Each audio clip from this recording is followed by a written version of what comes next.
Hello everyone, this is False Mind Reads, and today I bring you my review of Return of the Crimson Guard by Ian C. Esslemont. Now, I did read the first Ian C. Esslemont book, Knight of Knives. I read that on audiobook. This was after Midnight Tides, before Bone Hunters. This is before I took my break from Malazan. And I can't lie to you, it was fine. Like it was good. I liked the view, like the change in perspective it gave me of Tay Shren. Surly Lacine was interesting, kind of like seeing the effects, but I think that holding the focus away from the main event was like it kind of it's whatever. It was a fine read. It was good. It felt good when like I read the Bone Hunters and I was like, oh, I know that guy. I yeah, but it's fine. But this book is pretty good. It's pretty good. I put this up there with Gardens of the Moon and Deadhouse Gates and like that type of placement where it's good. It has some problems, but it's good. I think that I will say that Deadhouse Gates kind of confuses stuff because you hear so much about the Wiccan tribe in Deadhouse Gates.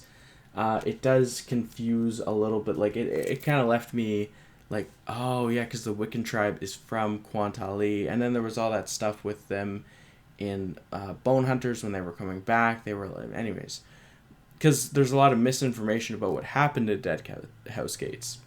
And anyhow. So this book proper, it opens up with a lot of different perspectives, and some of them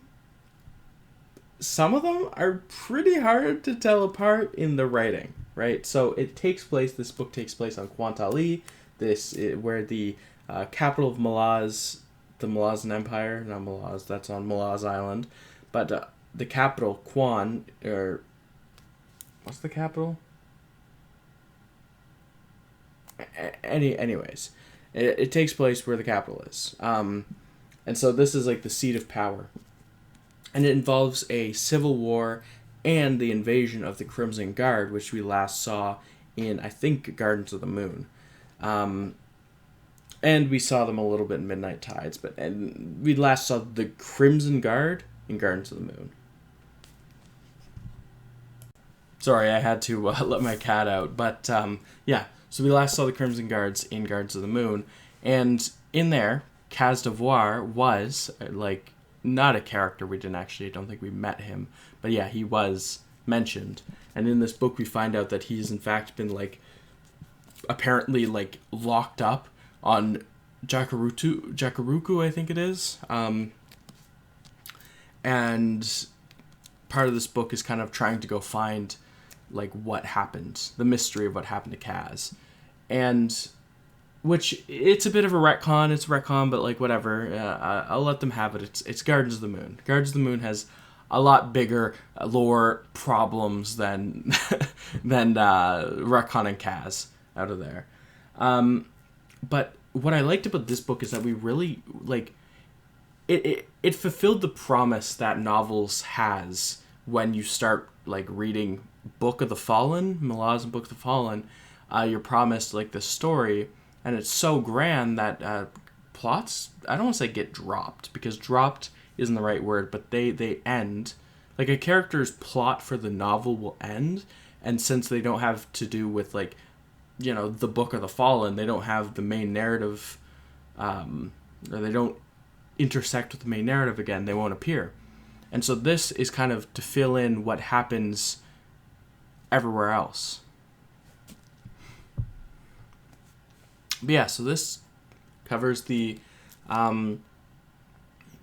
civil war on Quan and Quantali. Okay, I'll say this: Quantali, you can tell that they fleshed this continent out. You can tell because if you don't know, this Malazan used to be a D&D game essentially. And it started off as like Anomander, Rake, and Osiric, and all those ascendants that we see in these novels now as the player characters. But eventually, I moved into Callanved and what's his name? Dancer. Yes, Callanved and Dancer. And they established the empire on Quantali, which makes for this book, it's really, I don't want to say easy, but there's so much lore and it's easier to understand. Because I'm in the middle of Stonewielder, and Stonewielder is like set on a place that we haven't discussed a lot, and it's kind of hard to follow even as a fan of Malazan. But this we've heard, you have Quantali is mentioned all the time in Book of the Fallen, and a lot of the people we're reading about in Book of the Fallen is actually from this place. And so we hear about all these places and we actually get to see them. Like we get to see the city of Li Heng, we get to see the capital, Quan, we get to see all these different places, and it fleshes out the world so much. And we also get to see where the Crimson Guard is from, and we learn a lot more about different names. So in Book of the Fallen, we are presented with places like Jacuruku and Asail, and we find out that Asail is just one subcontinent on the greater continent that we know as Asail. It's called Asail, but there's also different, like there's the top half, the half that people go to, is like, that's where the Crimson Guard is questing and not questing, but like mercenarying, and they face like a being in the first chapter, and it's insane. There's just so much action and politics, and it all makes sense, and it's not that confusing, except for the beginning where they're just throwing names at you. But like by the end, when I was used to all of these names and all of these different things, I was like, okay, I get this. Like I get it, and it makes sense, and I'm here for it. And it's very much a shame that this will never, these places and these characters will basically never reappear. Some of them will in like Stonewielder and later on for the Crimson Guard, but a lot of the people like who are introduced on the Malazan side will never reappear, and it's like, oh man, I really wish they would, but I get it. They can't all be winners, and actually not reappearing means that they have a better chance at a happy ending, which, yay! But, yeah, that's essentially my thoughts on Crimson Guard, Return of the Crimson Guard. I think that if you're a Malazan fan and you are approaching Book 8, I would recommend reading this after Reaper's Gale. It's a nice, I don't want to say refresher, but it's a nice point of view change. It helps break up the, not tedium, but like the sameness of the Book of the Fallen locations, just bouncing between the 3 Book of the Fallen locations constantly. It's good. It's good. It introduces and like fleshes out plot lines in the 8th book. Like Traveler is in here, and Traveler is, I don't want to say, I kind of liked him better in here than I did in Book 8, but yeah. Read this. Malazan fans, read this. Don't skip out on Ian C. Esslemont. He is worth reading. Alright, don't forget to leave a like and subscribe, and I will see you guys in another review.